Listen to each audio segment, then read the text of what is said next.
Welcome back to the Stick 'em Up podcast. Burundi, the NHL entry draft is just a day away from the time of recording, and we just finished watching the NHL Awards show, which I kind of thought was a bit longer.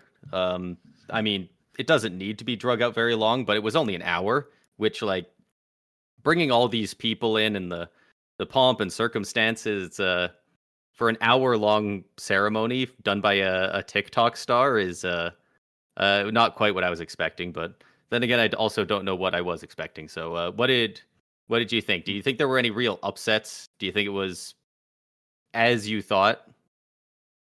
Well, first of all, the awards used to be 2 hours, which Okay. was fucking ridiculously long to have to sit through that shit because so much of it was just random thrown into garbage that didn't need to be a part of it, as well as there was probably another 8 awards given out throughout the night.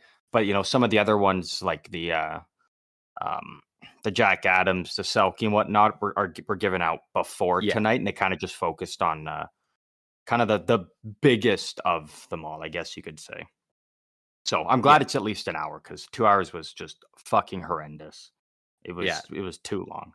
Yeah, that's fair. And I've seen a couple differing opinions on this, but a lot of people do seem to share my opinion of that. The host was not great for this. I don't know if he was doing what the NHL asked him to, or if this is his whole I bit. don't know him. I don't know who he is exactly, but he's like an impressionist. That's kind of he does a lot of impressions. Thing. And I guess he got big doing them on TikTok, but apparently he's got a Netflix special coming out. He's got some other big event coming up. Apparently he's making his way around. But yeah, it was a bit of a shock to the system when I opened up Sportsnet and I turned on the NHL Awards show. And within the first 5 minutes, he had done 7 Trump impressions. He had made fun of Gary Bettman and the NHL for being cheap and buying him to do the show instead of an actual star, his words. He made fun of the venue. He made fun of a lot of things that it was a little funny, but it was kind of you're also burying the league a little bit here. He was so bad to the point where near the end, Gary Bettman was getting cheers when he came on to announce the Hart. That's how you know that. Yeah. If it was the NFL awards or something, I think it would have hit, because NFL players are just a lot more kind of outgoing and have a lot more kind of personality, whereas NHL players, out of any sport, they have the least amount of personality, so it just didn't hit with it. Yeah, a lot of them are introverts as well. He had a couple decent jokes. He actually had one really good one that I liked that got a lot of laughs. I can't even remember the full setup, but it had something to do with Connor Bedard not being 21, so he can't drink. And then he said I think it was the best way to get booze in the NHL is to bring out Bettman. And that was actually a great line. But that was a good one. But right off the bat, doing Trump impressions and talking about the Flasher in Edmonton and doing all this stuff, people were caught off guard and uncomfortable very quickly. It wasn't very good. But anyway, as far as the actual presenting in between the jokes, it wasn't horrendous.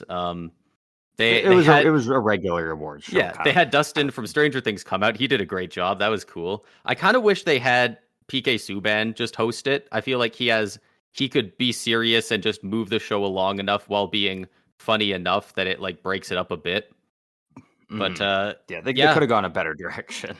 Yeah, absolutely. And I was gonna save it to talk about when we bring up the Hart Trophy, but I'll just get it out of the way now.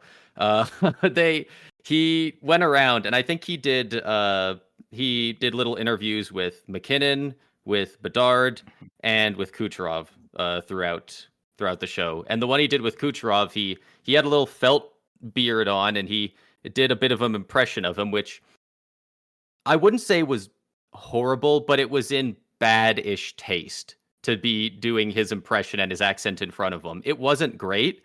And then all of a sudden he started saying very nice and doing Borat, which is what is he, Kazakhstani Borat, not even Russian. you could see everyone in the area go like, "Oh, this isn't the joke you were telling." Like it wasn't that funny before, but now it's like everyone looks uncomfortable or upset. So luckily that it was at the very end of his bit. But other than the hosting and all that, you know, a lot of the awards went the way we thought they would, and you know, most of the guys, you know, really deserve them who got them. Do you have any specific trophy you want to start with? I mean, personally for me, I mean the easiest one, kind of the one that you know everybody like pretty much 100% knew who was gonna win. That was the Vezina, and that was obviously Connor Hellebuck winning that. It nearly unanimous. There's only 32 votes, and that comes from every general manager around the league. Connor Hellebuck had 31 first place votes, and then one second place vote. So that Do other we know first who got the other first? Demko had 0 first. He had 20 seconds and 10 thirds, and then Bobrovsky had the other first place vote. The other first. Interesting. I was a little curious because, and we'll talk about the Hart Trophy later, but there were only 2 goalies to get any Hart Trophy votes this year. Hellebuck got quite a few, actually, and the other one was Charlie Lindgren. Yeah, Charlie Lindgren. And I was wondering if some madman gave him a first. It's a Washington reporter as well. He's actively defending it on Twitter, which I love. You know what? Fair enough. Charlie Lindgren, he got 1 third place vote for the fifth. Oh, he got a 3rd place for the Vezina. Okay. Yeah. It's so weird. There's only a first, a second, and a third for Vezina. Oh, I see. Okay. You get to pick your top 3. Okay. How many goalies got votes in total? Like, it couldn't have been a ton. It seemed pretty open and shut. 9. Okay. 9. Hellebuck had 158 points. Demko 70. Bobrovsky 40. Shesterkin 7. Saros had 5. Allmark and Swayman both had 3. And then Lindgren and Sorokin each had 1 point. Yeah. So it was a pretty clean runaway for Hellebuck. I mean, yeah. And we knew that. Yeah. So not much to say with that. Congrats, not a ton to say on it. We've known since January that unless he had a catastrophic failure in the regular season, he would be winning that award. It'd be interesting to think about if it counted playoffs because he was so good in the regular season, but he got shelled against. All of these votes are done. Yeah. At the end of the regular season. Yeah, it's just interesting to think about because Bobrovsky, who came in 3rd, he up until 4 games from the cup being awarded was a Conn Smythe favorite, or at least one of them. And Hellebuck kind of imploded in the playoffs, so it probably would have changed hands at that point. But as far as regular season goes, Connor Hellebuck absolutely killed it. There was very little argument otherwise. Yeah. Next, we'll talk about the Hart Trophy. This one's funny because if you just look at the names and the number beside them being 1st place, 2nd place, 3rd place, etc., it looks like a good list. Nathan MacKinnon wins the Hart Memorial Trophy in 1st, Nikita Kucherov in 2nd, McDavid in 3rd, Matthews, Panarin, Hellebuck, etc. I don't hate the order of this at all. I think it works really well. Like, personally, I would have had Kucherov first, but like it's a total coin flip. It depends what you value on so many different things. They had very similar seasons this year. One of the weird things we were saying how Charlie Lindgren got a 5th placed vote for the Hart Trophy, but like Crosby got a 2nd place vote. Pasternak got 2 2nd place votes. Artemi Panarin had 3 1st place votes. Connor McDavid only had 1. Yeah. Like I get it. Panarin had a great season. He had, I think, over 120 points. But like, do you really think he was better than Matthews, McDavid, Kucherov, and McKinnon? Not even one of those guys was higher. The thing is it's a totally up to like personal interpretation. Like there's people who vote on the Hart based on who was just the best player in the league all year long, and then you also have the people that still look at the Hart Trophy being the most valuable player to their team. Like, who's But the MVP of their team that was most valuable in that team's success? That's why Charlie Lindgren got a vote, because without him, Washington wouldn't have made the playoffs. yeah, And then, I mean, what Panarin did with the even Rangers, with I those mean, arguments, was though, huge. I don't think you can put Panarin above any of the other guys. Like Tampa Bay misses the playoffs by a mile without Kucherov, but if you're going off the Mhm. best player, I mean, how could you put any of those top four below Panarin? So, Which I mean, yeah, that's fair, yeah. and there's a lot of them, and there's a lot of weird voting. McKinnon he only got 9 votes that weren't first or second place. Mhm. Kucherov in the third, fourth, and fifth got 30 third place votes, 23 fourth, and 11 fifth. So like his were clearly more spread out. I think a lot of people just don't like him, but we kind of knew that was coming, right? But you know what? At the end of the day, unfortunately, there's been bad voting for years, and luckily, I don't disagree with the result. Like, it was a total coin flip, Kucherov or McKinnon, so I don't really care either way. But Mhm. Yeah, it I does did have a problem for with the the way any of years the voting shaked out for for any of the years awards. that or for years that it shakes out differently and a guy who isn't deserving does win it. That's when I have an issue with this. So I like to think they'll fix the voting at some point, because there's clearly, the one guy who didn't vote unanimously with everyone else for McDavid being first, and he had him at like fifth. Like, stuff like that is like it. Luckily, it's not changing any of the outcomes right now. But Mhm. with guys like when Iginla got snubbed of the Hart Trophy when he definitely should have won it, it's yeah, it's just really annoying to see a couple of dinguses with their votes end up swaying it. But either way, congratulations to Nathan McKinnon. I don't think McDavid was even there tonight. Every time they said Connor McDavid's name, they showed Connor Bedard. They would immediately swap to the Bedard cam. Yeah. I don't know if that was supposed to be a joke or if they are just the camera guys don't know what they're doing, but do with that what you will. Yeah. And the Norris Trophy voting. The Norris Trophy went to Quinn Hughes, in his first year in the captaincy for Vancouver Canucks. I think this was absolutely the right call. Yeah. There was no He other option. Like, he had a great year. by the end, yeah, it was Hughes. A little bit of me expected Makar to maybe win it, and he didn't even come in second. Actually, it went Hughes, then Roman Yossi, then Kale Makar in third. Which, Which is the uh, exact order it should have been in. yeah, that's what I think. I think Yossi and Makar were very close, but Quinn Hughes was a bit of a cut above this year, and he Mhm. got all of his votes in the top 3. He had 172 first place votes, 17 second place votes, and 5 third place votes. Nothing beyond that. So everyone knew at the minimum he was a top 3 talent. Other than those top 3, only one other guy got a first place vote, and that was Adam Fox got one. I was just about to say, is it Adam Fox? Because of course it would have been. Yeah, of course it would have been. I don't know why, because didn't he miss the first like 2 months or something? Or didn't he like miss a ton He of missed time? time. Yeah, he did Like miss some time. he played good, but like to give him a first place vote is a bit much. Yeah. I would have given a Especially when he first only place had to one second Bouchard place. or Hedman over Adam Fox just on this season. Yeah. But again, you know, is what it is. It didn't switch up anything in Didn't terms of the affect order. anything. So all's well that ends well at the very least. Mhm. Um yeah, I don't have a ton more to say on that. The Hughes brothers looked really happy for him. They were all sitting together, Quinn, Luke, and Jack Hughes. When he won it, they all looked pretty stoked for him. Yeah.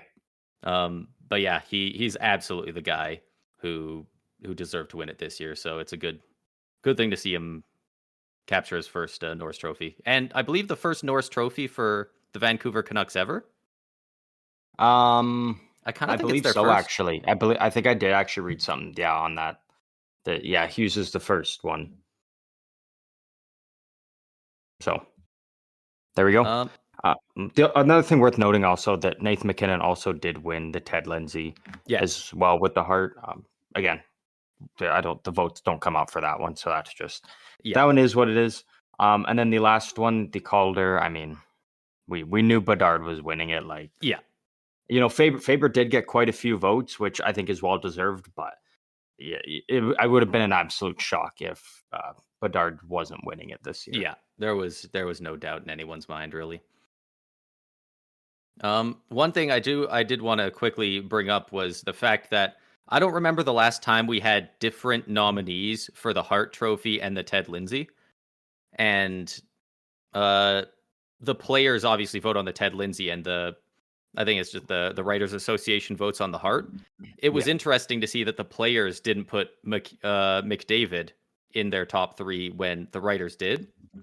Yeah. And I'm wondering if that has to do at all with, like, is there voter fatigue in the players on that, or is it more that they respect Matthews' two-way game coupled with obviously a 69 goal season ain't half bad? Yeah, that's actually a very good point. I wouldn't even have a clue on which way it would be, but yeah, I kind of wonder if it has to do with the two-way play as well, because I know a lot of guys do really hold Matthews in high regard for being able to put up insane goal-scoring numbers like Ovechkin while being a centerman and a defensively responsible player. So it would be interesting. It's too bad because that's the award that I most want to see the voting results for, because it's from the players, and that's the one we don't get to see. That it would be cool to see how the voting actually shaked out for that, and seeing kind of what other guys, like the guys that didn't get a whole lot of votes but they got like 1 or 2. I'd be curious to what kind of players there as well get some votes. Yeah, it'd be interesting to look at all that and, oh, geez, 15 fourth place votes for Joel Eriksson-Ek or some shit. Like, I feel like you'd get some weird ones in there that people wouldn't really be thinking of. Yeah. But that's all I got on the awards. Yeah, I mean, we got to see Bettman get cheered tonight, so it was weird. Yeah. Actually, it's not something you hear or see every day. So, really ever, yeah. All right, I got something here because this is coming out. So basically, what we have left now is we're going to kind of do looking at some of the trades that happened over the last couple of days, and then we're going to kind of look into a little mock draft that we have done up here. As the NHL Draft is tomorrow, so we'll go through all those picks and kind of discuss some of them. But first, because this is just coming out now, and so this probably means we are going to see a move made tomorrow. Given the circumstances of it now, but it sounds like a deal is in place and it will be signed on July 1st between UC Saros and the Nashville Predators on an 8-year contract extension. Wow. Do you think it's a sign and trade or they're committing? No, they're if you're signing them to an 8-year deal, like they're committing to them. So Askarov is obviously now going to be on his way out at some point, and they were already trying to move him at the draft last year to move up. I know they tried with both San Jose at 4 and Montreal at 5 in a deal with whatever their pick was, like 16 or something. Another piece, and then Askarov to try and move up into one of those top 5. Didn't work. So with Saros, do you think Montreal would take 5th overall for Askarov? Not now, no. If it would have been last year, because they're getting, like, again, I like David Reinbacher, but they are getting a way better player, regardless of who falls to them at 5 this year. There's like Nashville would have to overpay a lot to get that from Montreal, and I still don't think Montreal would move that pick. So I'm curious to see what happens with Nashville now here, because I think Askarov's ready. It's wild what Barry Trotz has done for that team. He's because he's never been a GM, right? This was his first GM role. Yeah. And like they were so blatantly going into a rebuilding direction in the last offseason, and then they were just good this year. And then he's just started buying. And going with Saros instead of Askarov, you're clearly saying like we're looking to win sooner rather than enter a rebuild. So yeah, they're looking to contend. And The Askarov, it sounds like he's going to be really, really good. And I wonder what some teams are going to be willing to pay for him. Yeah, right. Like I don't even know what the bar is set at or what a realistic offer is. Because I mean, the goaltending market is always so different from, when you're trading forwards or defensemen. So Yeah, but you don't get a ton for a lot of goalies. Like Ullmark's no, great, and he just won the Vezina and didn't get a ton from Ottawa for him, really. yeah, yeah. That's just kind of the way that yeah, it's just kind of the way that it goes. Like it's So many people are so gun shy with goalies, and yeah, they just don't want to. Nobody wants to get screwed over. It's like how so many teams refuse to pick a goalie in the first round. They just won't do it because for every Andre Vasilevsky, there's a Rick DiPietro. Like, and yeah, DiPietro probably was going to be great, but he just had so many injuries, which can obviously happen with a goalie. yeah, yeah. Like it's just one of those unfortunate things. But I think Askarov's a great goalie. I think he's ready at least to probably at least be a backup. Maybe I At mean, if he least get goes to into a some certain team, games. could easily become a starter. So be interesting to see what happens there. Might not be right away, but I think kind of all eyes are going to be on an Askarov trade now at some point. Yeah, But with that, we'll kind of just some of these there's not as much to say with yeah, them. We'll kind of just go through some of these deals here. So this was a fun one. I kind of like this one for both sides actually. Chicago acquired the signing rights for Sam Lafferty, Ilya Mikheyev at 15% retained, and a 2027 second round pick from the Vancouver Canucks in exchange for a 2027 fourth round pick from Chicago. I like this deal for both sides. I like this for both sides. Vancouver it was the fourth, right? Yeah. I don't know why they didn't just ask for a seventh and say, "Can we not retain anything?" That's like the only critique I could give this, but they got out from under a bit of extra But they're only contract stuff and retaining cap like space. So 700,000 though. Like that's yeah, with the cap but going when up, like that's you're not going trying to to give make or guys break as them. much as you can to keep them to stay, it just seems how much is that fourth round pick probably going to do for you anyway? But I mean, realistically, maybe that's by something the Chicago wouldn't move on.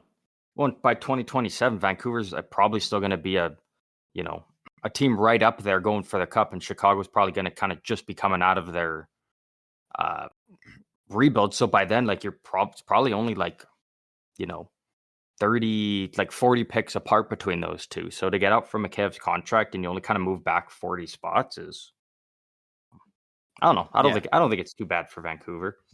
And No, it's I mean, not we've bad. already It's seen just that they if were you're able to moving get out some guys cap, try and signed. move out as much as you can. But Yeah. either way, I do like the deal for both sides. hmm This one What's the was a next one? really weird one. Um, San Jose acquires Jake Wallman and a 2024 second round pick this year. That is the number 53rd overall pick from the Tampa Bay Lightning in exchange for promising prospect future considerations. Um, I mean, you kind of know. I mean, I'm pumped about this, like as a Sharks fan, but you kind of know a bit more about it. You're telling me Yeah, there's a bit more to this story. I Um, was reading up on it earlier because obviously so many people are like Detroit's got a big fan base and so many people are looking for answers because this came absolutely out of nowhere. Jake Wallman's a good player on a fine contract, and they paid a second to ship him off. Like everyone's sitting there going, if at worst he's a locker room cancer, you put him on waivers. San Jose's the first team in lineup, and obviously they'd take him anyway. So like people are yeah, kind of trying to figure it out, and there's been a couple reports that Yzerman didn't shop Wallman around very much. Based off of some of the conversations and reading reports from others, there were multiple teams that would have been interested in actually trading something for Wallman, but the Sharks were the first people that Yzerman called, and it sounds like Greer was super interested when they said, "Do you want Jake Wallman?" And he was thinking, well, what do I have to give up? And then Yzerman goes, we'll give you him in a second. And Greer goes, okay. And that was the end of it. Yeah. Like, Yeah, like and because of course it is. Because why wouldn't you? You got a pick and you got the guy. Like, they must be really worried that Shane Gostisbehere is going to walk in free agency, and they're trying to give themselves as much time and as much cap space to be able to negotiate with them. Because, like, no, I don't think it's about Gostisbehere. I think they're either looking at a bigger name free agent out there, or it's, a little bit more money now to work with so they can get a deal done with Kane to keep him around. yeah, Like, but obviously, they're going to try to sign Gostisbehere, but, like, they're not moving out Jake Wallman in a second just because they're scrambling. Like, we need to sign him, right now type of thing. I think he's one of the most important defensemen for sure on their team. Probably one of the most important players, and they I'm not saying he's not, but I'm they not don't saying, like, need I to don't do know. it that fast. Like, it sounds like Yzerman, just the first person he called was like, "I'll pay you, accept this now." And it's like, Yeah. why you wouldn't have to do that, because they have quite a bit of cap space. I believe Detroit almost has 30 some $1 million in cap space now. So, like, they could, if they're going for a big free agent, you literally can't offer him enough to be up against the cap. So, No, like, but they still have to also sign Cider as well. true, but you could, I don't he's know an what that's RFA. going to come in at, but You could have done that after. Like, it sounded like it was really urgent to me, the way I've seen it described, and especially with just how mind-boggling the deal is in general. So I imagine he's scrambling to sign guys like Kane and Gostisbehere, UFAs that, by if they don't have a contract by Mhm. July 1st, they'll be gone. So Well, yeah, because they got, yeah, like you said, they have 32 million cap space, and yeah, so they got to get Kane and Goss to spare. Those are their UFAs, but then you got Cider, who's an RFA. You have Lucas Raymond, who's an RFA. Veleno, but I don't think he gets that much. But then you've also got David Perron and Daniel Sprong, who are UFAs. So you know, yeah, they've got guys that I'm assuming are wanting to keep more than Wallman, obviously. So he was just kind of the odd guy out. It's more so weird that, like, trading Wallman's not weird. It's the fact of, like, giving him away basically and paying someone to take him when, like, that's not an immovable contract. Like, that's a very manageable contract to move to a yeah. team If and get they something in return. Even if it was still San Jose and Yzerman called him and said, "Hey, Wallman for your third round pick," do you even think about that if you're Greer? I think, yeah, Or yeah, you load that like third round pick into a they would have been all over cannon to that. send it to Detroit? Like, Yeah. I don't know why he felt like he had to pay somebody to take it, because what is Jake Wallman's contract? He's It's making like 3.4 for the next 2 years or something like that. 3.3, somewhere in that range. yeah, like, that's very manageable. Like, is that, I guess it's a little above market value for him, but, like, he's got a very strange stat line from last year. I'm just trying to bring it up here, but I believe he had like 11 goals and like 7 assists or something as a defenseman. And it was more of a down year for him. He didn't have as good of a year as he did the year prior as well. Yeah. Yeah, so Yeah, it was a very weird move by Detroit. I'm still not fully understanding it, but I guess maybe we'll wait and see, what they kind of do with re-signing guys in free agency, and maybe we'll know a bit more about what their plan was with this deal. yeah. Yeah, and here it is. 63 games this year, 12 goals, 9 assists. So more goals than assists for a season as a defenseman is kind of wild. Especially hitting double digit goals, but yeah, we know this guy's good, and I think this is an absolute banger trade for San Jose. Put all together by Yzerman apparently. So Yeah. we'll see what he's cooking. Who knows? Maybe he's gonna go out there and absolutely throw bank at Draisaitl or something. Like, maybe he's gonna go for something maddening. Like, a deal like this makes me think that he has got something cooking, and He's I'm very got excited. something planned. Yeah. Now it's just he's got to go out and execute whatever that plan is that Yeah. he's working with. Well, yeah, because Um, now if he just lost this for absolutely no reason, then it's gonna look real bad. That's borderline a fireable offense if you don't have some plan B in the background. exactly right. And we've only got 2 more deals here for kind of bigger deals, like not really looking at the smaller ones. Yeah. The one that we had one that happened this morning and one happened tonight. We'll do the one tonight first because the other one kind of focuses more on the draft tomorrow. But the Calgary Flames trade Andrew Mangiapane to the Washington Capitals for a second round pick in 2025. And it is Colorado's second round pick as well. So kind of probably going to be, again, a late second rounder for Mangiapane. Mid to late. Yeah. I don't mind this for both sides. I was going to say, I think it's a fair deal. I've seen not reports. I've seen reactions online of this all over. I've seen people saying, like, I've seen so many Caps fans being like, this guy is not what he used to be. For $6 million, we don't want him. I've seen Calgary Flames fans being like, that's all we got for Mangiapane. This is horrendous. Like, I've seen people happy on both sides. I've seen people upset on both sides. I don't know what to make this a ton. Well, that's how you know it's a fair trade. Yeah, a lot of the time that's how it is. That's how you know it's a fair deal. I think Mangiapane is not quite worth his contract right now, but I think he's a player that's worth more than a second round pick. And I don't think Calgary's going to be looking to contend that hard and be that up against the cap this year. So I would have liked to see them keep him and see if they could get him back at a lower cost. He doesn't fit though. Like, and that's the thing though. Like, I think the reason most Flames fans are upset is because, they kind of view him back as the, 30 goal guy or whatever he was a couple years ago. And obviously just a fan favorite as well. But yeah, he doesn't really fit with the mold of kind of the direction the Flames are going. Like, they're trying to get a bit younger. And, with the younger guys coming up, like when you've got guys like Huberdeau that's obviously staying there, Kadri's staying there, like, you kind of got to open up spots to make room for your young guys, especially because Calgary's going to be getting another two good players tomorrow in the first round. Probably won't play next year in the NHL, but I guess you're kind of looking at, like, do you risk Mangiapane's value going down even lower, or do you just cash out and get what you can now and maybe put that cap space towards improving your team in other areas? So yeah, and I guess that's all it comes down to, right? That's what a lot of these do. Same with Detroit. It comes down to how do they weaponize this cap space.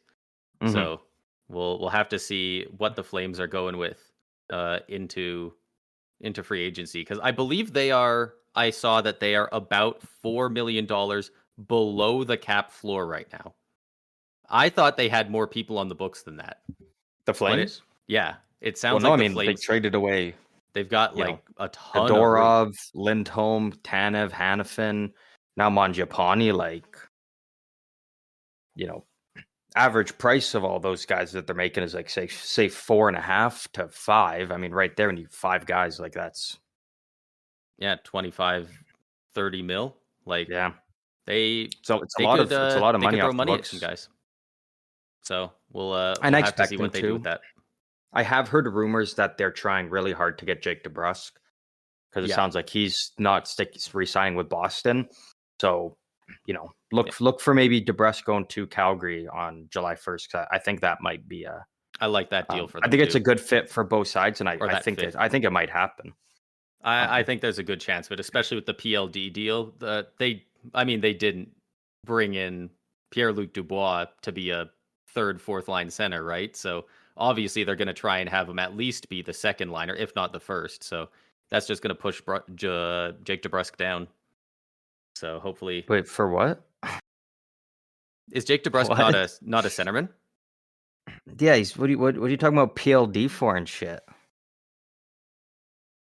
Oh my God, he went to Washington, didn't he? Yeah.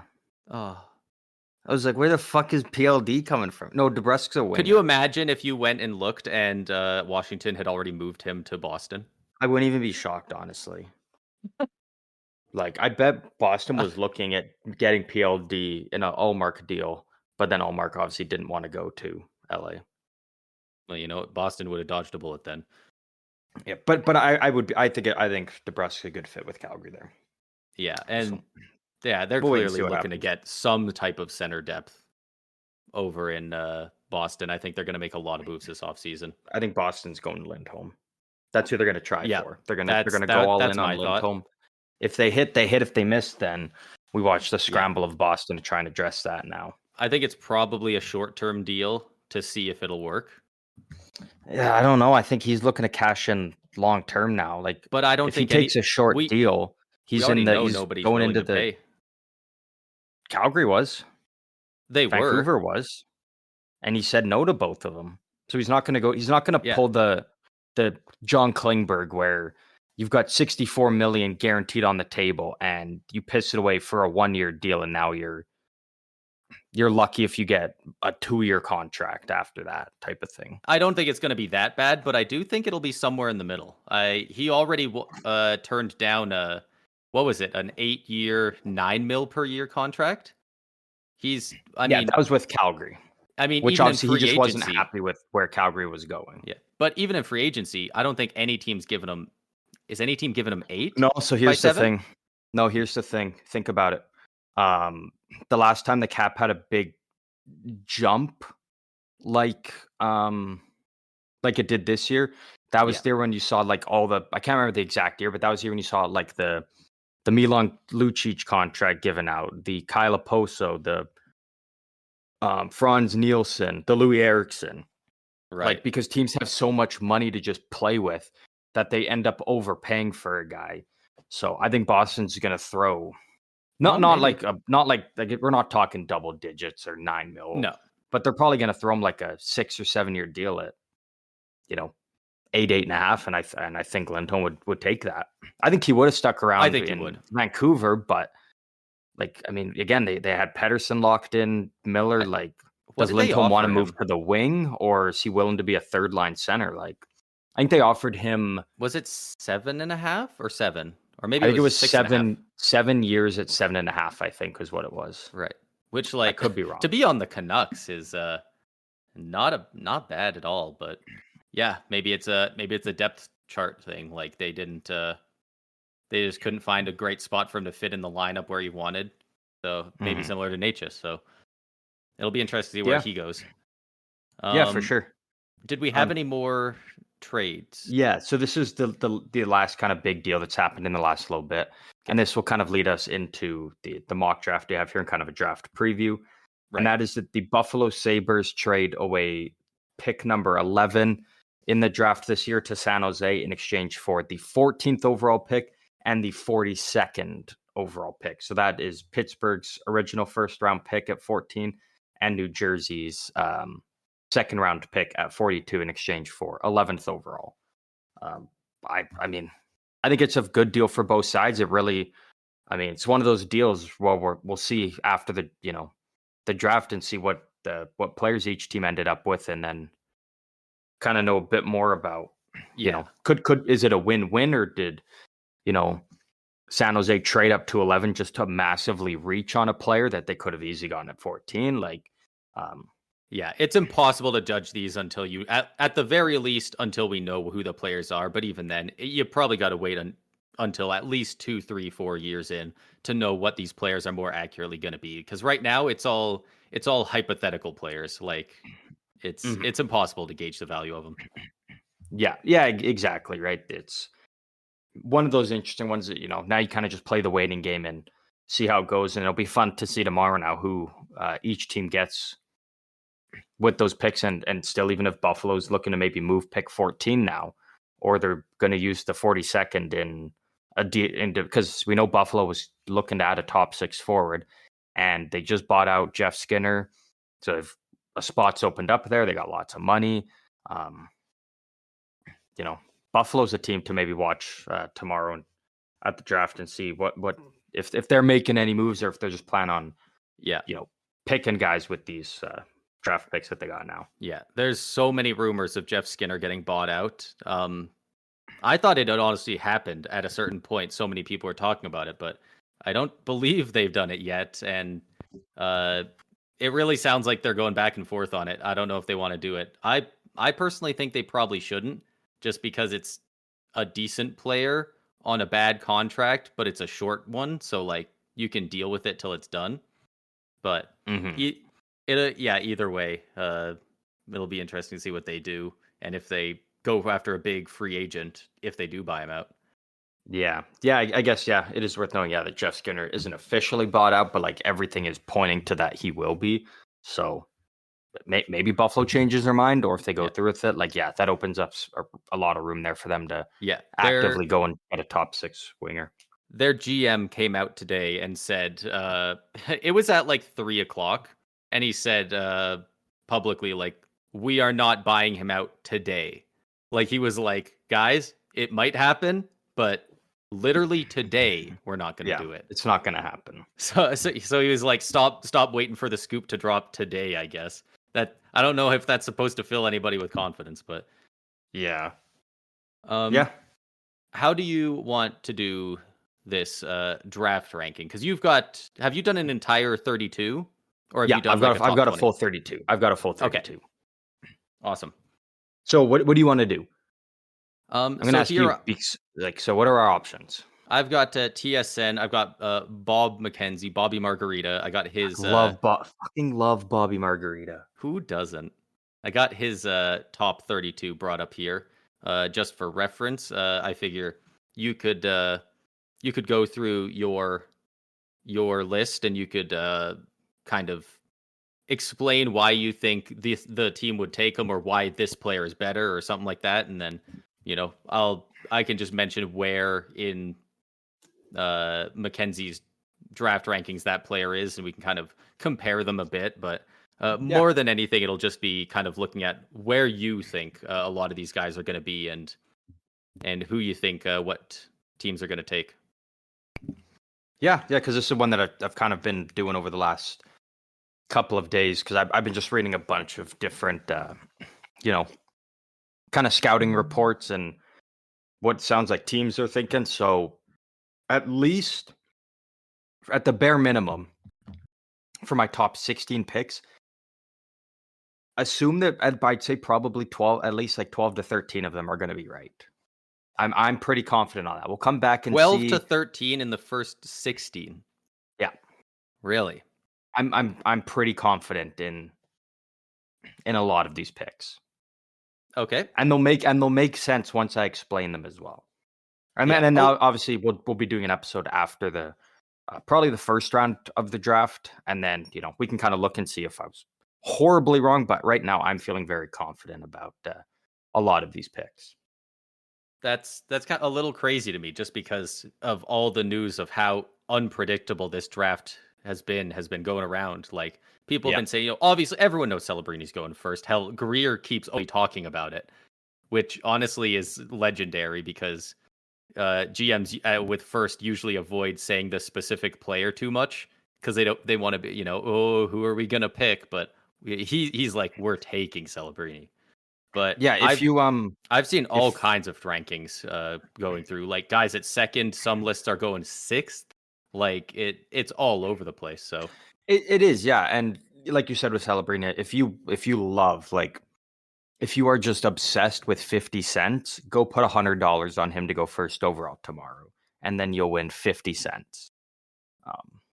So that's how much of a slam dunk it is. Yeah, that he's going first. And that is why first going to San Jose is Celebrini. Yeah. There's, again, like literally every reporter and whatnot, they just say there's not much to say here. Like, it's the obvious pick. Yeah, they don't have him as the same type of talent as Bedard, but we're about as certain as we were with Bedard's draft year that Celebrini's going first. Yeah. Yeah, exactly. Who do you have second? Number 2. We have a trade. No, I'm just fucking with you. Just tugging your balls, man. Second overall to the Chicago Blackhawks, I have them taking Artem Levshinov. Right-handed defenseman.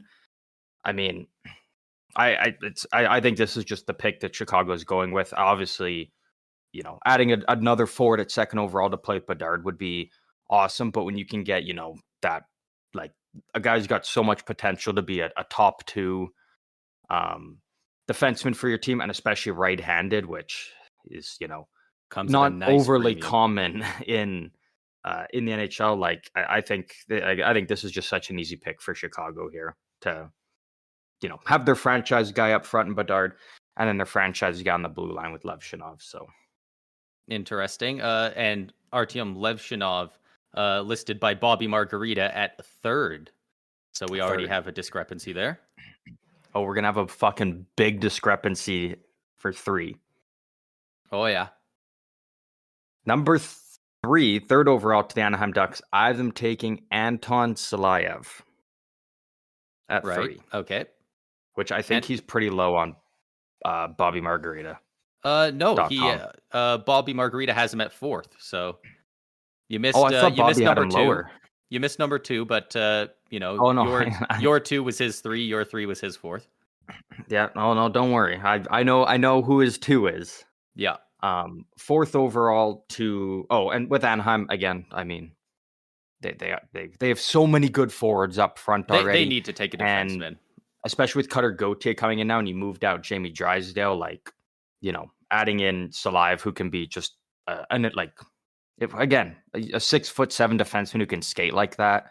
You don't need him to be putting up 50 plus points if you're getting 40 or 35 to 40 points from him, but he's playing shut down minutes against other teams' top lines. Like, you take a guy like that and you run with it. Especially, again, the size and the skating is unreal. I was gonna say, Silayev is the one who's like an absolute unit, right? Like he's I'm trying to find his stats here, but he's like 6'6" or something like that. 6'7". Yeah, like absolutely huge. Yeah, he's a big boy. He is. He's a big boy. He's a big boy, and I think it's a great fit with for the Ducks. I think he fits exactly kind of what they're looking for.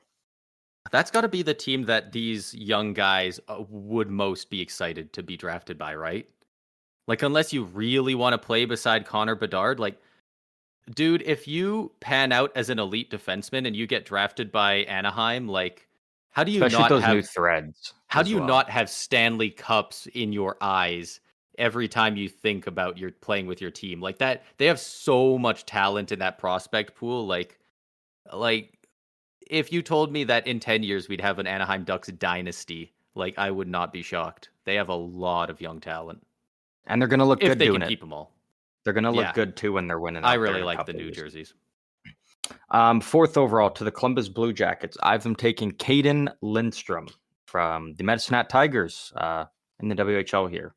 I think Lindstrom's a terrific fit for Columbus. And then again, they already got a lot of good other prospects, but to have, Kent Johnson, I think Kent Johnson maybe moves to the wing, but Fantilli and Lindstrom, if that's your 1-2 center duo moving forward, I think that's really, really good. That looks nice for them. Yeah, I've heard a couple different people predicting this as well. Bobby Margarita has Caden Lindstrom at 5th. So we're still have the same rankings, except for that number 2 Bobby Margarita has. You have somewhere lower. Yeah, well, and here he is now. 5th overall to the Montreal Canadiens. I have them taking Ivan Demidov. I think he falls to 5. Who is number 2 for Bobby Margarita? And he's one of those guys like that.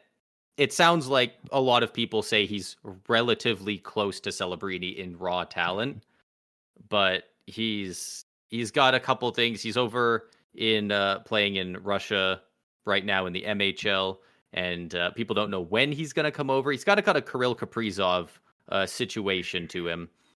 But he's been compared to a lot of insanely talented players. He's getting comparisons. Of course, they're all Russian, right? To Kucherov, to Kaprizov, like even Matvei Michkov. Yeah. You said he's on a level kind of Celebrini. So the kind of the biggest things that separate them, obviously, from Demidov being a winger and Celebrini being a center, is Celebrini's shot is much better. I think it's probably the second best shot in the draft, and then also Celebrini's two-way game, and the fact that he's a center and able to play a great two-way game, is what really puts him over the top. Of Demidov, and it's actually I've seen a lot funny of people listening Demidov about Celebrini because he sounds like every single archetype of a hockey player. people talk about him and they're like, his passing is great. He's got one of the best shots, but he plays like a power forward, but he has a great two-way game. Like, it sounds like there's not a lot he can't do out there, honestly. Yeah. Like, and when you have that as a centerman, like, unreal. The thing with Demidov, so I've seen a lot of people like be like, how does he not go to Chicago? Like, he's the second best player in the draft, XYZ. It's like, okay, but Matvei Michkov was the clear second best player in the draft last year behind Bedard, and he fell to what, 7 to Philly? yeah, Like, 6 or 7, something like that. Definitely at least, I think it was 7. Yeah. Because I know Arizona, now Utah, is picking 6 overall back-to-back years. So, I mean, it's not crazy for him to fall out. And when you look at the other teams, again, I think Chicago and Anaheim, I think they're looking for a defenseman. They're not in a position where it's, maybe kind of Chicago, but definitely not Anaheim. They're not drafting the best player available. They're drafting by needs now. It's going to be like next year, San Jose, they're going to suck again. They're going to be now in that position there where they're going defenseman, even if there's a better forward, because they need to start building their blue line. And then Columbus, I think Lindstrom's just a perfect fit, being a big centerman. Like, you don't pass that up. So that's the top 5: Celebrini to San Jose, Levshinov to Chicago, Salayev to Anaheim, Lindstrom to Columbus, and then Demidov going to Montreal. Yeah, as we get a little bit further into the list, we'll probably start picking up speed. We'll have a little bit less insight on some of the guys. Yeah, once we probably reach outside the top 16.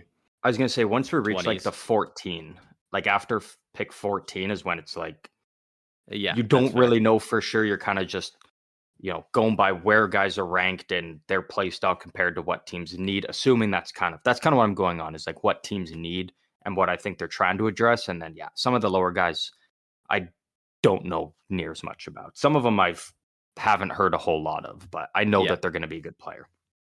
There have also been reports late today that Philadelphia is, quote, aggressively pursuing, I believe it was Montreal's 5th Columbus. overall. Was it Columbus's 4th? Yeah, they offered the 12th overall pick, a first-round pick next year. Not the Flyers' own first-round pick. Whoever's first-round pick they have next year, and then a roster player, and it's not like just a player, like it was an NHL player in there. I was gonna say, I heard rumors that it was Scott Lawton. Oh, okay. Which you know what? I don't think that was confirmed, but it's Colorado's first-round pick next year from the Sean Walker deal, right? So that doesn't really hold that much value, being a late first. But it would make sense if they were aggressively trying to get that, because if they can move up to Columbus's spot, if they think that Chicago isn't going to take Demidov, there's no way that Anaheim is. They need a defenseman, and there's going to be either Salayev or Levshinov available there. So if they could get Demidov, like Philadelphia is like the Russian Whisperers right now with what they've done with Michkov, who it seemed he has been released from his contract over in the KHL. He's coming over to Philly this next year, it sounds like. So if they can get him, they might have a real nasty Russian connection over there. That could be a very strong offensive line. Yeah, and I still expect the Flyers to probably kind of keep kicking tires and kind of, as the day goes on tomorrow, kind of still poking around in there. But from what I've heard is, like, if any team wants to trade into the top 7, they have to like massively over, like it has to be a full on garbage truck of an offer. Because to move up in there. Yeah, because that's why Philly wants to move up into it. Like, these guys are touted to be really good. So it would cost them a lot. I wonder if they do it, but we'll have to wait and see, because it sounds like they were very aggressively like this and this, like, and it sounds like they're still trying to make it work. So that I definitely expect them to make some type of move. I don't know how high they'll be able to get in there, but we'll have to wait and see. But who do you and a lot of it could also 6? depend on where guys are going tomorrow. Like, if a certain player starts falling, that a team's got their own, maybe they're more inclined to overpay to move up if they know they can now get them. 6 overall going to the Utah Hockey Club. I have them taking Zeev Boyum on defense there. I think they've already got a lot of good forwards. I think you got to start kind of building the back end out a bit more now, especially when you lose guys like OEL, which was a while ago, but guys like Chikrin, like you need to start getting those top blue line prospects back in the mix there for him. And I think Boyum could arguably, I've seen people say he's the best defenseman in the draft. I've seen guys say he's the third. I was hoping there was a world where San Jose could manage to get him at some point as with their second first round pick, but I think he's a perfect fit for what Utah's looking for. So yeah, and Bobby Margarita's got him at 7th, so one below where you have. Perfect. I'm still on par then right now. 7th overall to the Ottawa Senators. I am taking Zane Parik. The biggest thing is Ottawa needs to add a defenseman in there, and Parik fits that mold, and he's right-handed as well. Like you've got Shabbat and Sanderson on the left, bringing in a great offensively talented right-handed defenseman. I think is exactly what Ottawa needs there. Yeah, I think they need to get somebody who can play top line minutes on that right side, and also run that power play with all those. Like Jake Sanderson's good, don't get me wrong, but if you've got Zane Parik on the back end with all those, great forwards they have up front, that could be a really good fit there for Ottawa. Yeah. Sorry, that was Zane Parik, correct? Yeah. Yeah, and Bobby Margarita has him at 8th on his list. 8. Oh, so I'm missing 6 right now. Yeah. All right. 8th overall, Seattle Kraken. I have them taking Sam Dickinson. They need help on defense. I mean, they need help everywhere, but defense I think you got to start. I think you got to start with the defense, and then you could maybe get a guy or two in free agency or something. But I like this fit for him as opposed to taking a forward of some sort. And I think Dickinson's the best available defenseman at this spot here for him. So, and right-handed, left-handed doesn't matter for them. They just need help on the back end. Yeah, and Sam Dickinson is that number 6 prospect. Okay, according to Bobby Margarita. So he's the one guy. The same 3 at 6, 7, 8. He's the one guy that could go anywhere. Like I've heard rumors that he could potentially go 3rd overall. I've seen that he could drop to 14, 15. Like he's kind of the one insane wild card that I'm like, I don't know exactly where he's going to go, but I really like the fit for him with Seattle. I could see Ottawa even taking him. But I like Zane Parik just more for Ottawa because he's right-handed. And so he fits better with, the guys that they've already got in there. Yeah. Who do you have at, what are we at, number 9? Yeah, we're at 9th overall now. Calgary Flames. I know we have a lot of Calgary Flames listeners. I hate to do it to you, Calgary, but at 9th overall, I have the Flames taking Tija Ginla. I mean, it's just such a weird year because we're at a point where it's like, how could you? The Flames at one point, it's like, oh, if the Flames take Ginla, like you can't reach on him just because he's Ginla's son. Like you have to take the best player available, and then it's like, oh, the Flames might actually even have to trade up to get him. And now it's kind of looking like he's probably. I think if Demidov falls to Montreal at 5, they're taking him. If Demidov's taken before then, I think Montreal goes with Ginla. But my prediction is Demidov falls to Montreal, so then that means that because I think Utah, Ottawa, and Seattle all need defensemen.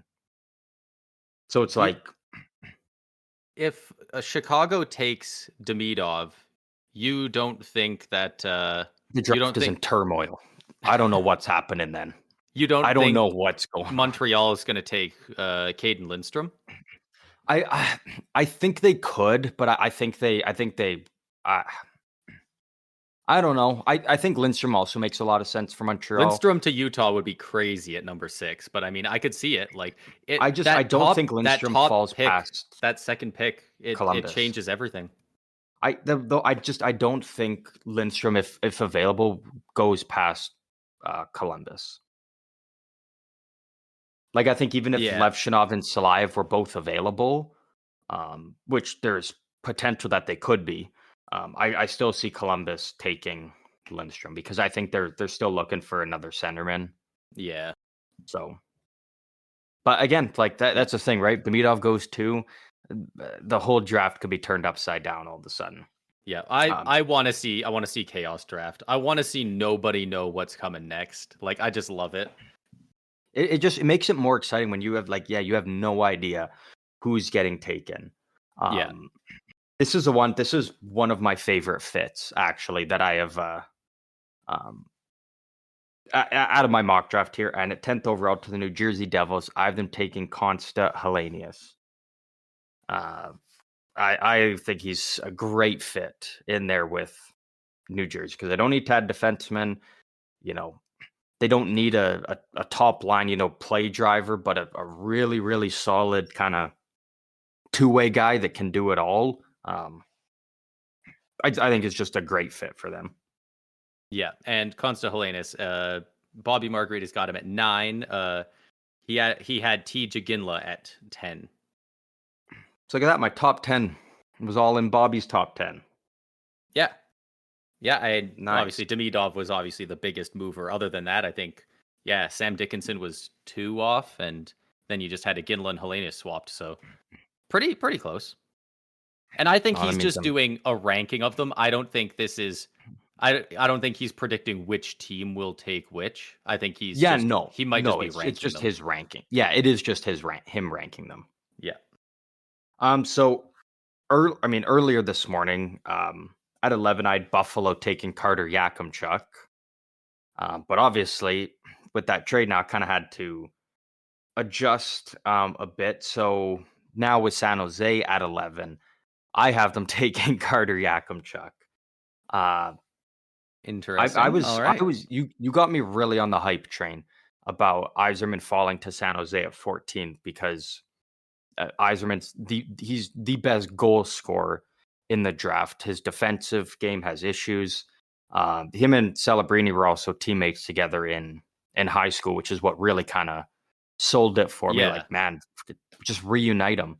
But I think with San Jose trading up, I think the whole point of them, I don't think they're trading up to get Yzerman. The only reason I could see that is there was rumors that Philadelphia at 12, if they couldn't move up, were really liking Yzerman and had a lot of good chats with him. So he's one of the guys that could move a lot, kind of like Sam Dickinson, because you said, he's not great defensively, but I mean, what is he in the U.S. National Development Program? He had 58 goals in 57 games. He's over a goal per game. He's a goal scorer. Yeah. So I could see them moving up for him, but there's a couple. I really could. I wouldn't be surprised if they take Yzerman. But again, I think when you're trading up the way you do to 11, if one of those because there's a big drop off between the top 6 defensemen and then kind of the rest that could go in the first round. Yeah. So I think if you're trading up to 11 and one of those defensemen falls to you, I think you have to take them. I think you got to, your forward is already starting to look nice. Yzerman adding into your forward core that you're building is great. But at some point, you do need to address at least something on defense. Exactly. You can't have Jake Wallman be the number one. Yeah. So don't be surprised if Yakimchuk goes to San Jose. Don't be surprised if Yzerman goes there. But I'm going with Yakimchuk just because he is the defenseman. And Yakimchuk is ranked 13 by Bobby Margarita. 13 by Bobby Margarita. So I probably have 12 and 11 in there. So I probably have 11 coming up next year. Philadelphia, I don't even have them taking Cole Yzerman. I have them taking Berkeley Catton. And I really like this pick for them. Get that top centerman to play with Michkov, Yeah, he looks really good. Two guys I like his game. Yeah, and you don't need 2 guys that rip the puck like Michkov and Yzerman. You get a great centerman. Berkeley Catton could easily go in the top 5. Yeah, and a lot of drafts did have him going there up until recently. I'm not sure. I don't think much happened. I think a lot of the defensemen just moved up. That's exactly it. And it's kind of like that are how need T.J. defensemen. Ginla went from 5 to 10 almost. Yeah. And that's exactly it. And I think it's a great fit for Philly. Yeah. Now you've got your, your Taves and Kane type duo up front for the next 15 years. Like, and I think they're Yeah. going to be more than happy with that. He's a centerman, right? Yeah. Okay, Yeah, because he is. everyone else on this list, like, they have center, D, Demidov is right wing / center. Catton is the first one to show up that just says F. He's just forward. So I don't know if he can play all of them or if he moves around or what, but that's what they have him listed he's at. Center. Or more so center. He will be at least. Yeah, and he's listed at 12. There we go. Also, I'm still missing 11. Yeah. Cool. 13th overall to the Minnesota Wild. This is where I have Cole Yzerman going. Interesting. That is Bobby Margarita's 14. I mean, you can say Kaprizov. We're talking about a lot of Russian players. You can say Kaprizov's a sniper. Really, Kaprizov's a do-it-all guy. He can score goals and he can dish the puck. Exactly. And I think if you're Minnesota, you're looking there and you're like the potential of getting a career kind of 40 plus a goal guy at 13th overall. Like, how do you not jump on that? Especially when, you look at some of the pieces they already got in place. I think Yzerman would do just fine. You throw him with like a Joel Eriksson-Ek, who's great defensively and can dish the puck. I mean, yeah, could be a really good duo there for Minnesota.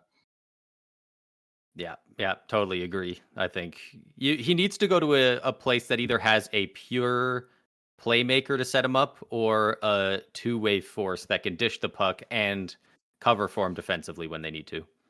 Yeah. 14th overall, the Buffalo Sabres now, assuming this is assuming they keep the pick. There is a world where they could trade it, but assuming that they keep it, I have the Buffalo Sabres taking Beckett Seneca.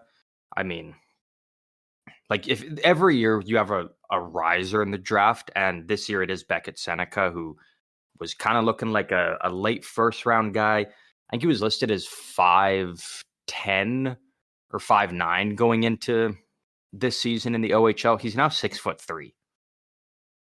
These guys are young. They're still growing. He had an insane growth spurt, and his play is off the charts. And this is the thing with Beckett Seneca. He is the number one wild card in the draft because I've heard that it's pretty much all but confirmed that Anaheim's going to at least take a defenseman. Which defenseman, I don't know. But there is also reports that if they go forward, Beckett Seneca's probably the forward that they go with. Even over guys like Caden Lindstrom, Demidov, Aginla. Like, it wouldn't be the first time we saw them go against the grain either. Like, everyone had Fantilli going second, and they said, no, we want Leo Carlson. Yeah. So it wouldn't be too surprising. Where does Bobby Margarita have him? Is he that is his number 11?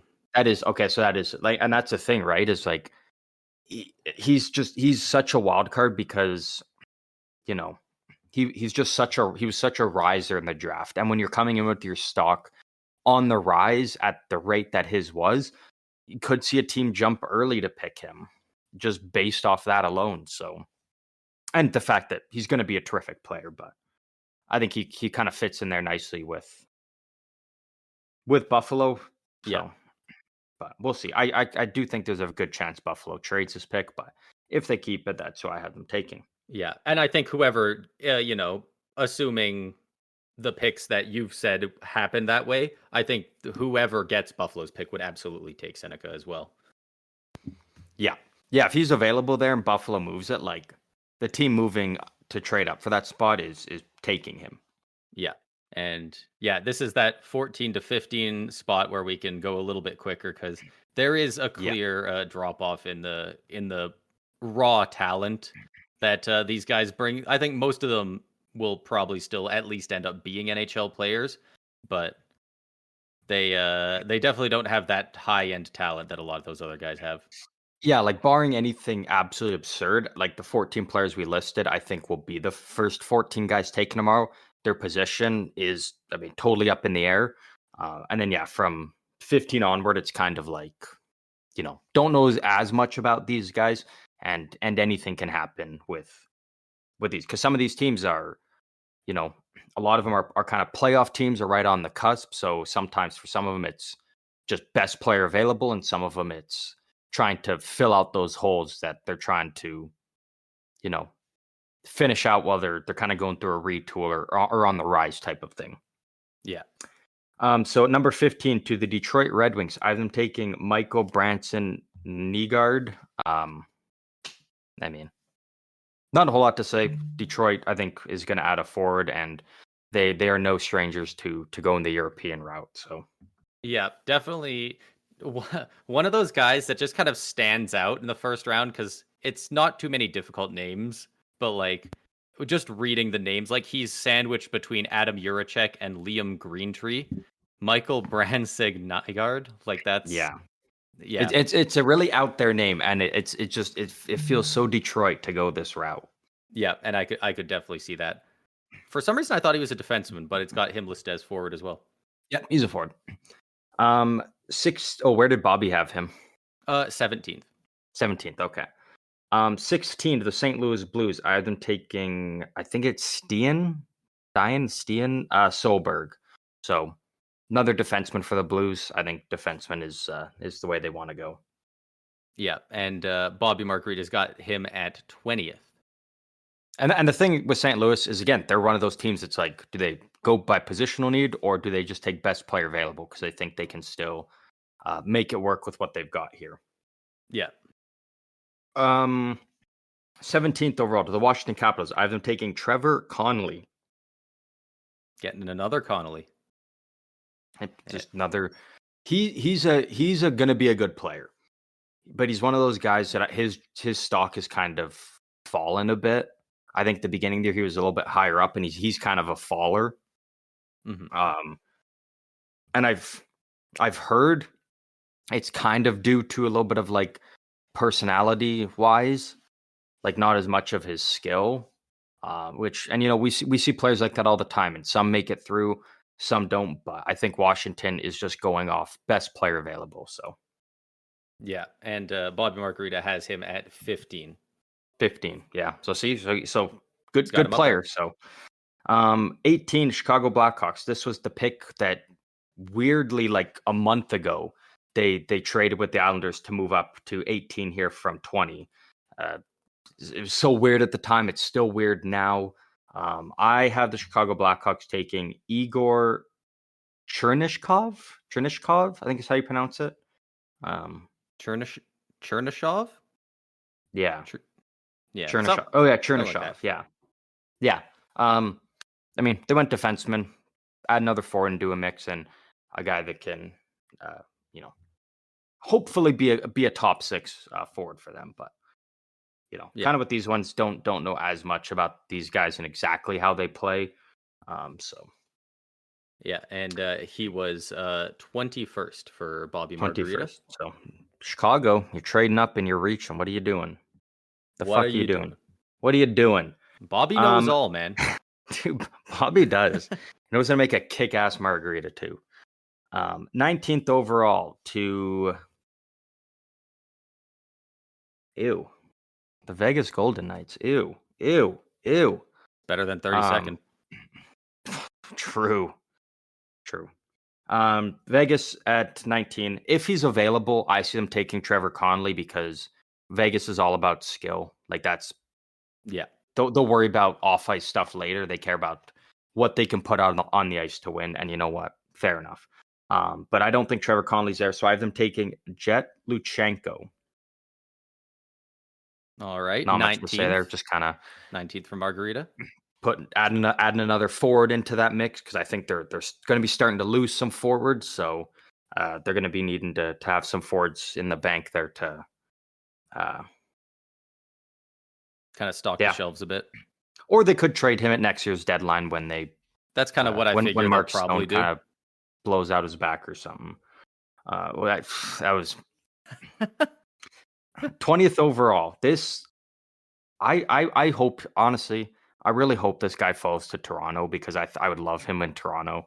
But the New York Islanders, I have them taking Liam Greentree. Okay, all right. Big winger. Windsor Spitfires, Canadian boy. I don't know. I think First of all, I don't think the Islanders have this pick. I think there's a very good chance that this pick is moved tomorrow in a deal with Winnipeg for either Rutger McGorty or Nikolai Ehlers, or potentially both. There's rumors that the Jets, That'd be huge. if they're going to move them, they're potentially rumored to hoping to just move them both in one deal. So, what kind of package would that be? I don't know. You're probably looking at 20th overall, Ryan Pulock and Oliver Wahlstrom or something like that. But if the Islanders are here, I think, again, they like taking European players in the mid to late first round. That's kind of their MO.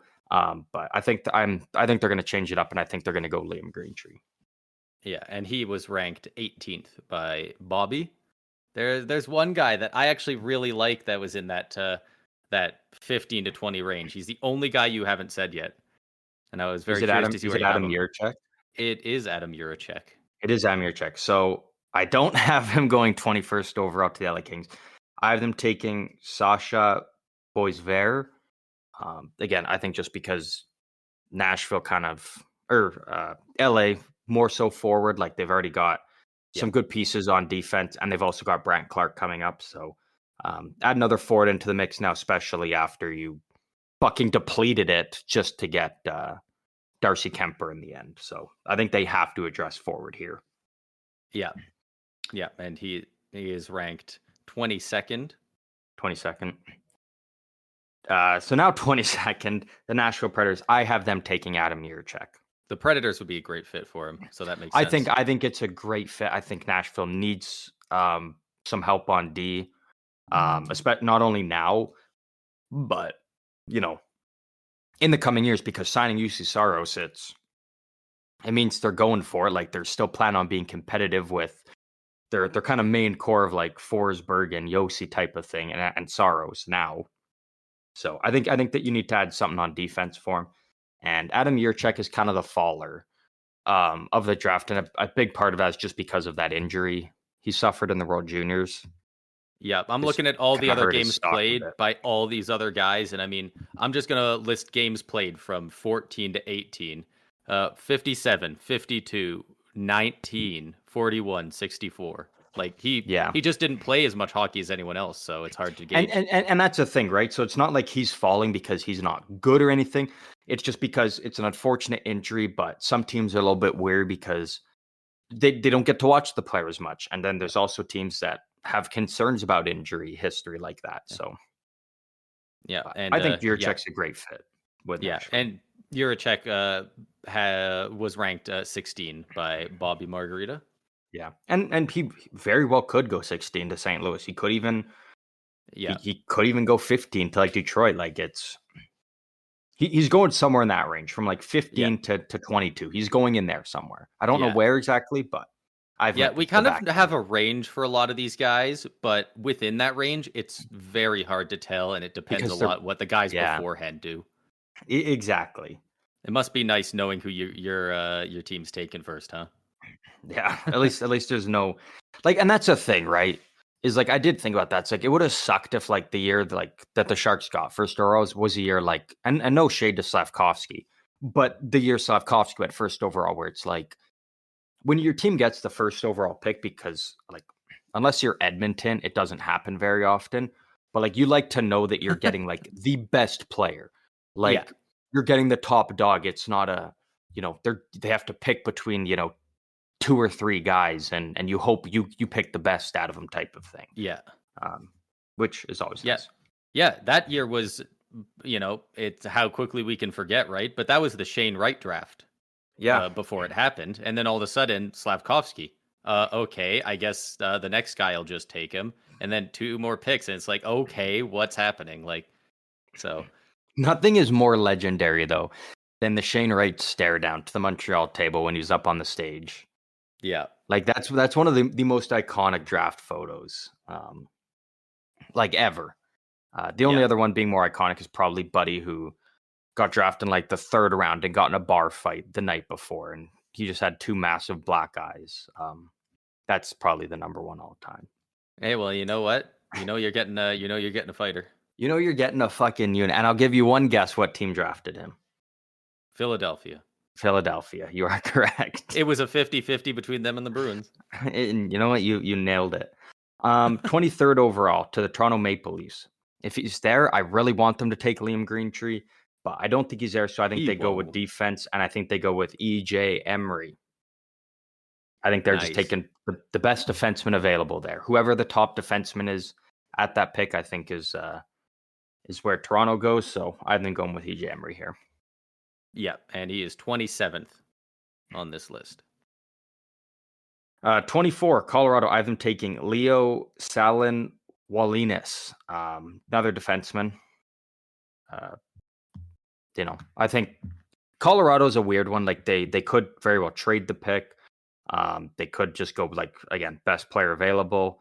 It's one of those really weird ones. I also wouldn't be too shocked actually if they go the route of taking Ryder Ritchie.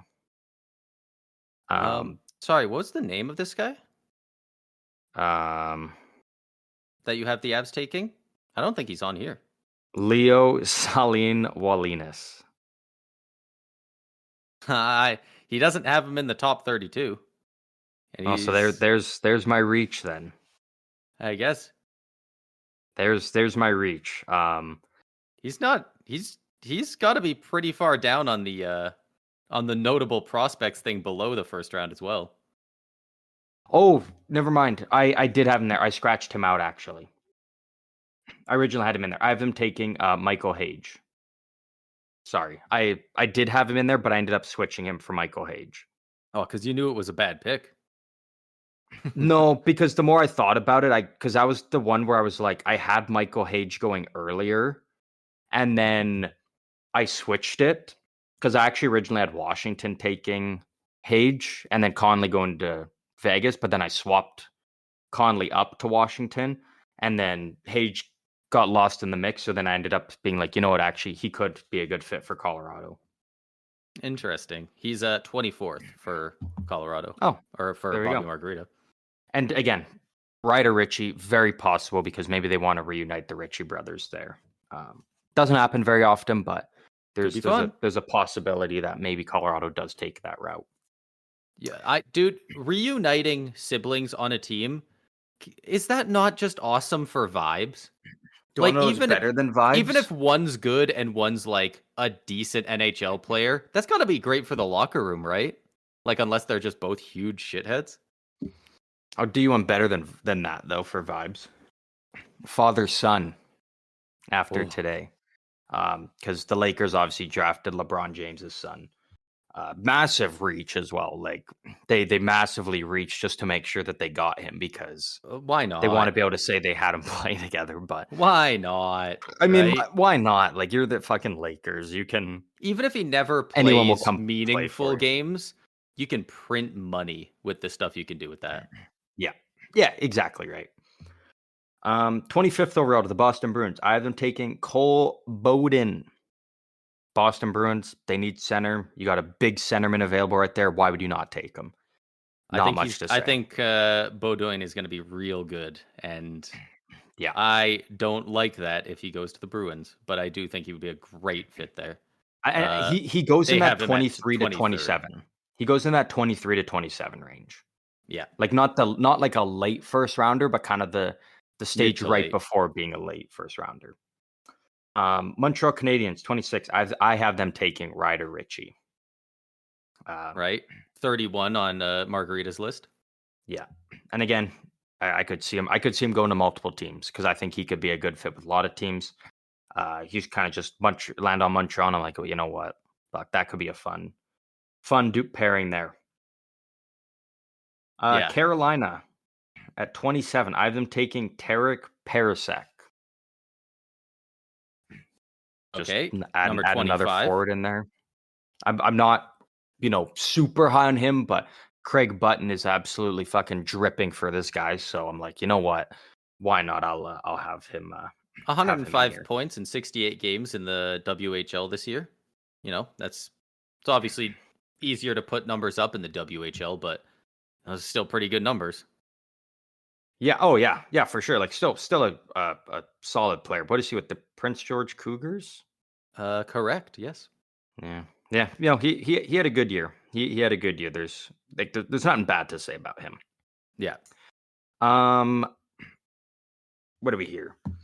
28. Calgary 28. Flames.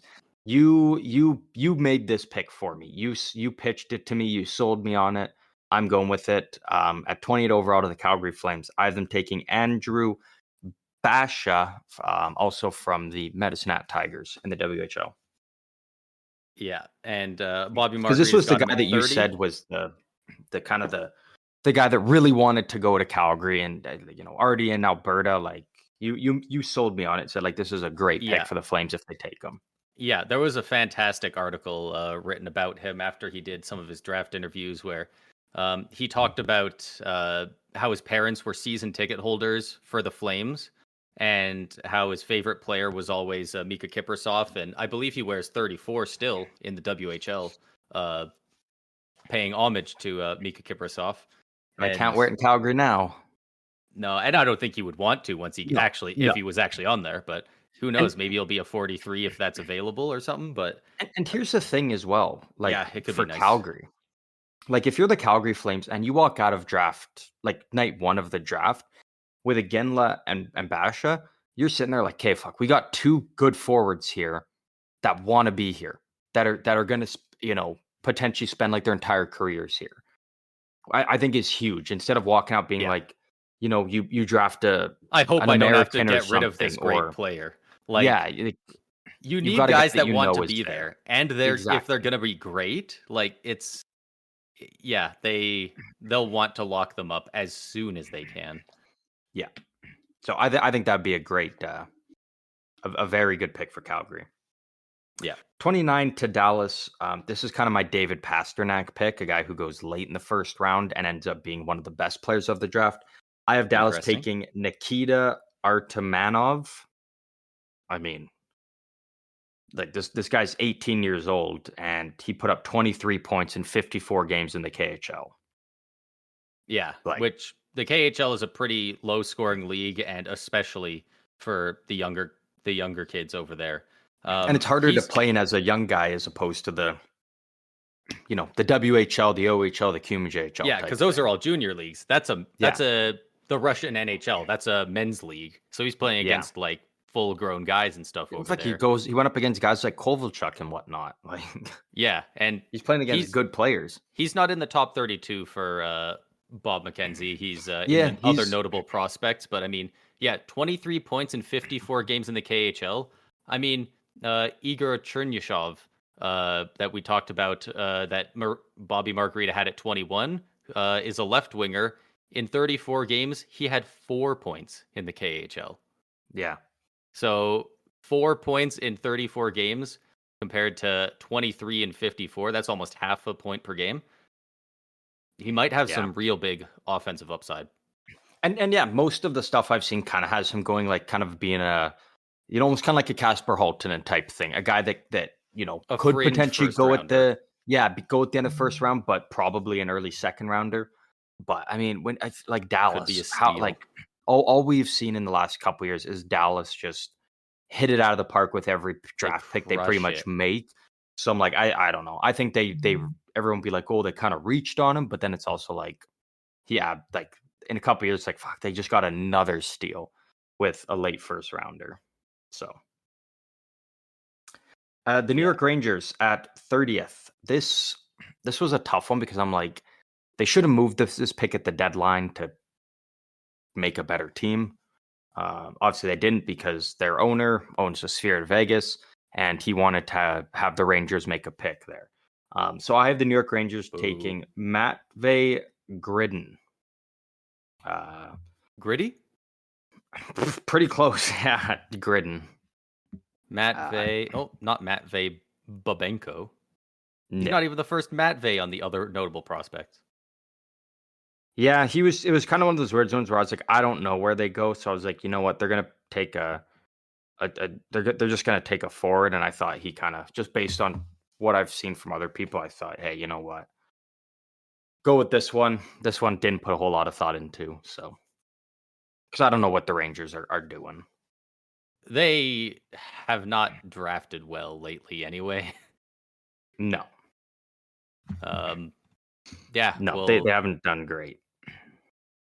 But yeah, I can't even find him on the notable prospects here, but yeah, yeah. I mean, yeah. If you have any other stats on him, but otherwise, I don't got much here. yeah, no.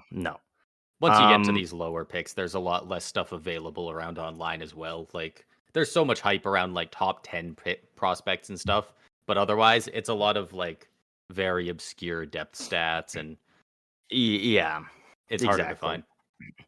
31st overall to the Anaheim Ducks. I have them taking Teddy Stiga. I think they go forward here now. Took a defenseman earlier. I think if they go, if they end up taking a forward with the third overall pick, then I think they go with a Charlie Ellick, an Aaron Kiviharju, potentially Cole Hudson at 31st. But I think they went defenseman, so now they're gonna add another winger here in Teddy Stiga. Interesting. He's also in the other notable prospects outside the top 32. And then the last pick Yeah. of the first round, the Philadelphia Flyers at 32. I have them taken Aaron Kiviharju. He's probably not in the top 32, but a couple years ago, he was a top prospect in this draft.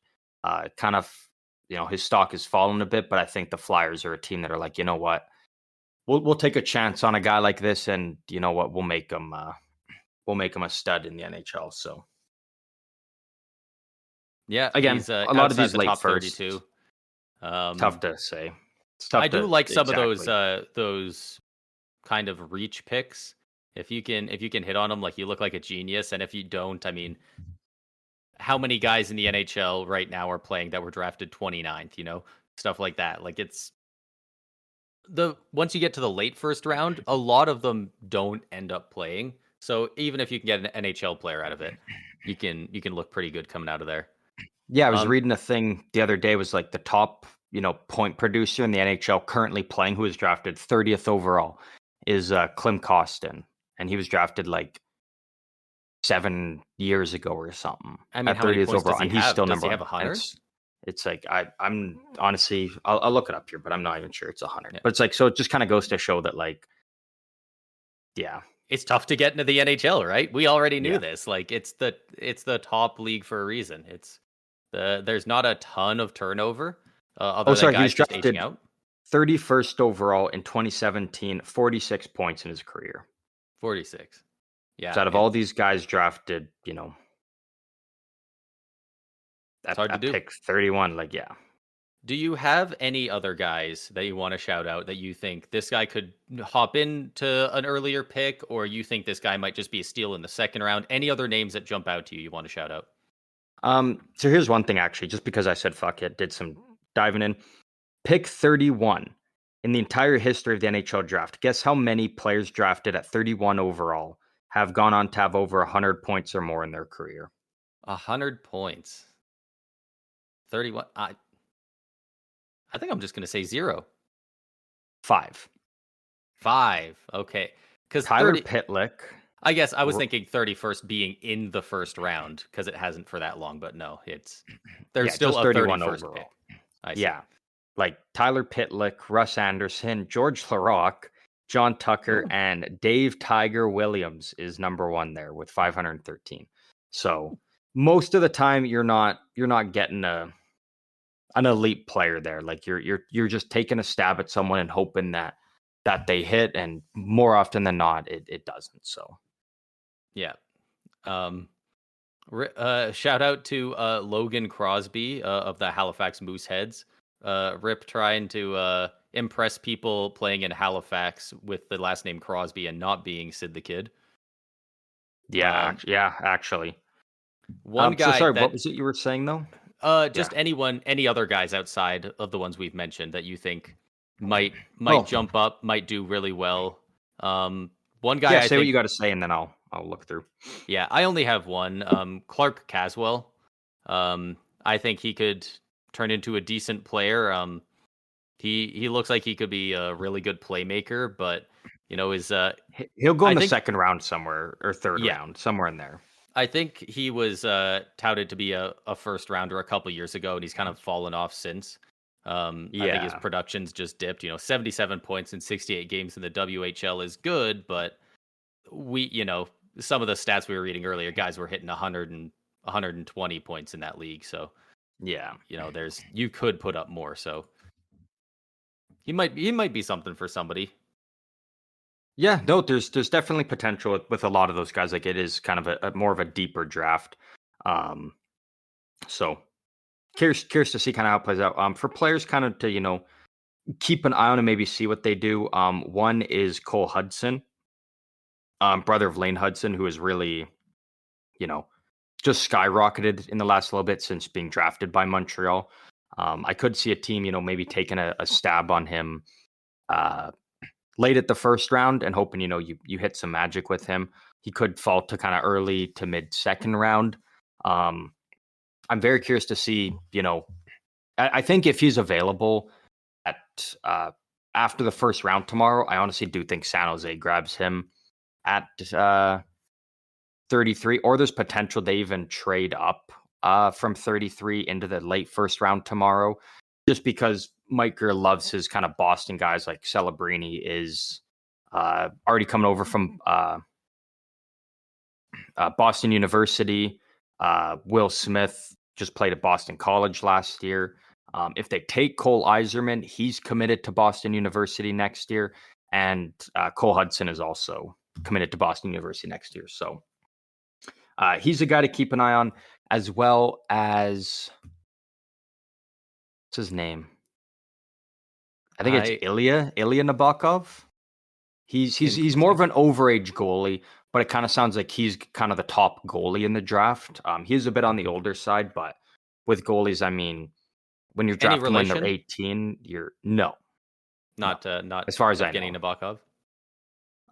So just him being Nabokov and a goalie, it felt too perfect. He's 21. So okay. So he just won. I think it was best regular season team. So in the KHL last year, holy shit. Holy fuck. Yeah, this guy's 21 years old. Yeah. In the KHL, he played 43 games this past season, 3 shutouts, a 2.15 goals against, and a 930 save percentage. In 23 playoff games, in the KHL, 4 shutouts, a 1.82 goals against, and a 942 save percentage. Oh, and he shows up big. I tell you, a lot of people hate drafting goalies the first round. If you're in that bottom 20, why not, dude? Yeah.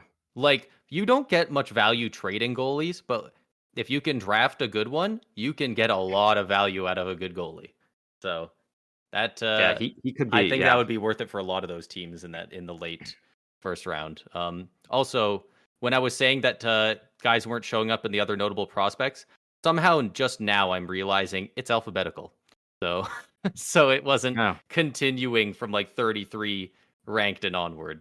So I assume the guys you were talking about before, I would have found if I we're probably just somewhere in that. Yeah. Yeah. I'm looking at everyone with the last name A and B. Yeah. So because I'm smart again, like that. It's a draft that, again, I'm pretty confident with kind of my top 14, top 16 picks on where most of them are going to go. But again, if Chicago goes up there and says, we're taking Ivan Demidov, I think the whole draft is all of a sudden all over the place and teams are going to start scrambling a bit, because I think kind of the consensus is Chicago's taking a defenseman and then probably Anaheim. And then again, I think Columbus just wants to go centerman. So, and Caden Lindstrom's a fantastic player. So yeah, I think I can't wait for this draft though. Anaheim would be thrilled if Chicago took Demidov, because I think a lot of people seem to think they're taking Salayev, but I think they got to go Levshinov if he's there. Yeah, I think they're kind of going based on the fact that he won't be. Yeah. So I think Anaheim would be thrilled with Levshinov. I think Levshinov goes to the Blackhawks. Yeah. But yeah, I mean, I can't remember being this excited for a draft. You got the first overall pick, so why wouldn't you be? Well, no, just I mean, but yes, also obviously that, yeah. But just the fact of like good players. I think we're going to see a lot of. I mean, last year we didn't see a lot of fun trade. Stuff. We didn't see a single trade made during the draft last year. Like it was just everybody walked up, made their pick, and that was it. Like this year, I think there could be a lot of movement. And then when you don't really know where guys are going, like if a certain player starts slipping, you could see a team desperately overpay to move up to get him when he's already falling. Like this is the last in-person draft, correct? this will be the final centralized draft. After this year, it'll be all. I'm going to ask you one final question about it, and this is very much leading the witness. It's more of a, do you think this is going to happen? He's available at 9. Calgary decides they want to draft TJ Ginla. Who makes the announcement? Oh, Jerome. You think they do have him announce it? Okay. It's also like how I'm pretty confident. Like last year, Marlowe did it. I think there's a very good chance Joe Thornton walks up tomorrow and makes the number 1 pick for San Jose. That'd be cool. I think there's a very good chance in that. I just had the idea of, could you imagine if they got Kipper to come out and announce that they're drafting Andrew Basha? That would be cool. It's not very often you see with later picks. I think that'd be really cool. Probably not, but that's, he's got a specific bit of a tie there. And they just brought him into the, I guess I don't know if Calgary has like a Ring of Honor thing, but they retired his jersey. But it'd be some cool storylines. Oh, there's a lot 100%, There's a lot of fun kind of interworking stuff like that this year. I think if Celebrini and Yzerman possibly going to the same team while playing together before, it's a lot of fun stuff. I cannot wait for this draft. Yeah, I think you are right, though. I think if TJ Ginla is available at 9, I think Jerome walks up there, and I think he makes the call, You know how the only way would be if he announced someone else? Oh no, they would. I mean, obviously, in that case, they would just have somebody else announce it, but like that would be just the most brutal thing of all time for no reason. The only difference is, I guess, you got to look at it and be like, is there is he there with the Flames, kind of up there when they go up there, or is he gonna be in the crowd with his son? I guess because on the off chance he gets taken beforehand, then it's like. Then it's kind of weird that like his dad's not there. Odds are actually he's probably in the stands with his son. I think probably, but unless they trade up for him and are confident. But watch it be like Calgary's moving up to 7, and you just see Jerome just fucking sprinting down the stands to get to the table to join them all. Or we know who they're taking. They're picking at 9, and number 8's announced, and it's not him, and he's like, I have to go to the bathroom. Sprints away. Yeah, he's like swapping out a suit jacket for a Flames jersey before he goes on stage. I think that would be great. That'd be a cool an all-timer moment. I think it's going to be such an exciting draft tomorrow. Yeah. We are 24 hours now from the time we're recording this. In less than 24 hours from the time you guys are listening to this tomorrow morning, we will know what the draft is, and I can't wait to see how it plays out. Yeah, it's gonna be a lot of fun, and it won't stop there because pretty quickly we're gonna be going right into free agency. Yeah, it's a quick turnaround. So again, we have so many more episodes coming up here because literally the craziest time of the year.